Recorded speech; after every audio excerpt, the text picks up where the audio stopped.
বৰদলৈ ডাঙৰীয়াৰ লগত মোৰ যোগাযোগ হোৱা নাই, কিন্তু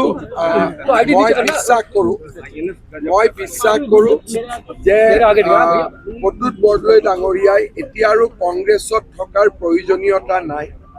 তেওঁ নিশ্চিতভাৱে বিজেপিত যোগদান কৰা উচিত আৰু মই তেওঁক ভাৰতীয় জনতা পাৰ্টিত যোগদান কৰিবলৈ আমন্ত্ৰণ জনাইছোঁ। কিন্তু এই মুহূৰ্তলৈকে মোৰ লগত তেওঁৰ কোনো যোগাযোগ হোৱা নাই, কিন্তু তেখেতক মই আমন্ত্ৰণ জনাইছোঁ যে আপুনি আহক, বিজেপিত যোগদান কৰক। কাৰণ কোনো সনাতনী হিন্দু মানুহ বৰ্তমান কংগ্ৰেছ দলত থাকিব নোৱাৰে।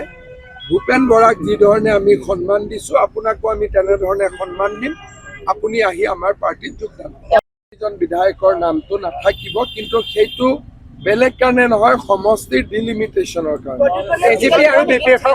প্ৰদ্যুৎ বৰদলৈ যদি বিজেপিত আহে, নিশ্চিতভাৱে তেওঁ বিধানসভা নিৰ্বাচনত যাতে প্ৰতিদ্বন্দ্বিতা কৰিব পাৰে, এখন ডেফিনেটলি আমি ক'ৰবাত স্পেয়াৰ কৰিব পাৰিম যদি তেওঁ আহে। যিকোনো খবৰৰ বাবে যোগাযোগ কৰক আমাৰ এই নম্বৰত 9181 307 221।